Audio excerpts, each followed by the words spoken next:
weak and weary over many a quaint and curious volume of forgotten lore.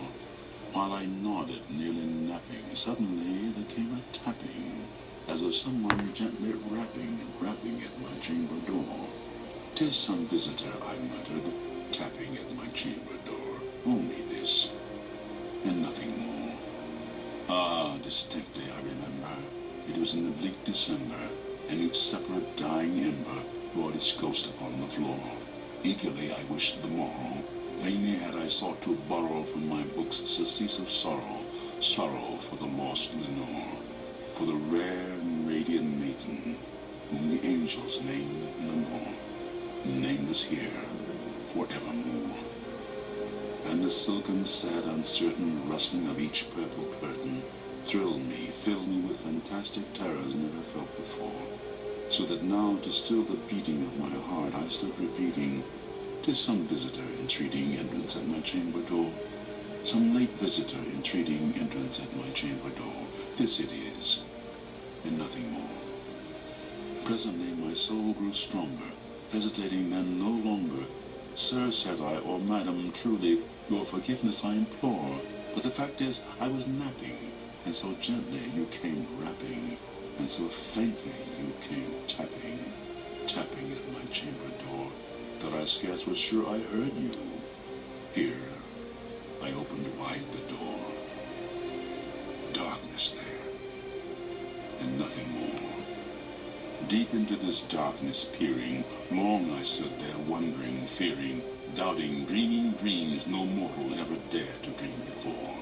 But the silence was unbroken, and the stillness gave no token, and the only word there spoken was the whispered word, "Lenore." This I whispered, and an echo murmured back the word, "Lenore." Merely this, and nothing more. Back into the chamber turning, all my soul within me burning. Soon again I heard a tapping somewhat louder than before. "Surely," said I, "surely that is something at my window lattice. Let me see then what thereat is, and this mystery explore.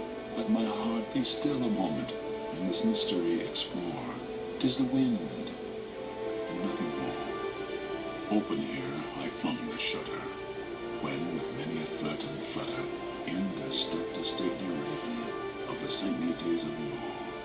Not the least obeisance made he, not a minute stopped or stayed he, but with mien of lord or lady perched above my chamber door, perched upon the bust of Pallas just above my chamber door, perched and sat, and nothing more. Then this ebony bird beguiling my sad fancy into smiling by the grave and stern decorum of the countenance it wore. "Though thy crest be shorn and shaven, thou," I said, "art sure no craven. Ghastly, grim, and ancient raven, wandering from the nightly shore, tell me what thy lordly name is on the night's Plutonian shore." Quoth the raven, "Nevermore." Much I marveled at this ungainly fowl to hear discourse so plainly, though its answer little meaning, little relevancy bore. For we cannot help agreeing that no living human being ever yet was blessed with seeing bird above his chamber door, bird or beast upon the sculptured bust above his chamber door, with such a name as Nevermore. But the raven, sitting lonely on the placid bust, spoke only that one word, as if his soul in that one word he did outpour. Nothing further than he uttered, not a feather than he fluttered, till I scarcely more than muttered, "Other friends have flown before. On the morrow he will leave me, as my hopes have flown before." Then the bird said, "Nevermore." Startled by the stillness broken by reply so aptly spoken, "Doubtless," said I, "what it utters is its only stock and store, caught from some unhappy master, whom unmerciful disaster followed fast and followed faster, till his songs one burden bore, to the dirges of his hope that melancholy burden bore, of never, nevermore." But the raven still beguiling my sad fancy into smiling, straight I wheel a cushioned seat in front of bird and bust and door. Then upon the velvet sinking, I betook myself to linking fancy unto fancy, thinking, What this ominous bird of yore, what this grim, ungainly, ghastly, gaunt and ominous bird of yore meant in croaking nevermore. This I sat engaged in guessing, but no syllable expressing to the fowl whose fiery eyes now burn into my bosom's core. This and more I sat divining, with my head at ease reclining on the cushion's velvet lining, that the lamplight gloated o'er, but whose velvet violet lining the lamplight gloating o'er she shall press, nevermore.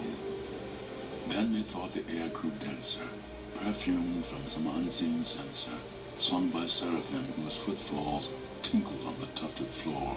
Wretch, I cried, thy God hath lent thee, by these angels he hath sent thee, respite and nepenthe from thy memories of Lenore. Quaff, oh quaff this kind nepenthe, and forget this lost Lenore. Quoth the raven, nevermore. Prophet, said I, thing of evil, prophet still if bird or devil, whether tempter sent or whether tempest tossed thee here or shore. Desolate yet all undaunted on this desert land enchanted, on this home by horror haunted. Tell me truly, I implore, is there balm in Gilead? Tell me, I implore. Quoth the raven, nevermore.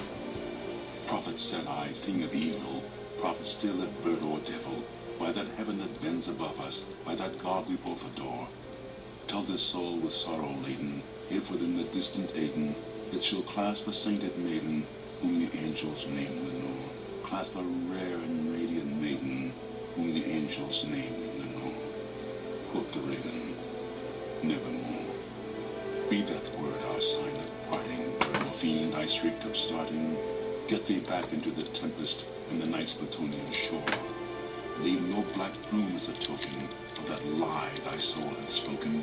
Leave my luminance unbroken. Quit the bust above my door. Take thy beak from off my heart and take thy form from off my door. Quoth the raven, nevermore. And the raven, never flitting, still is sitting on the pallid bust of Pallas just above my chamber door. And his eyes have all the seeming of a demon's that is dreaming, and the lamplight o'er him streaming throws his shadow on the floor.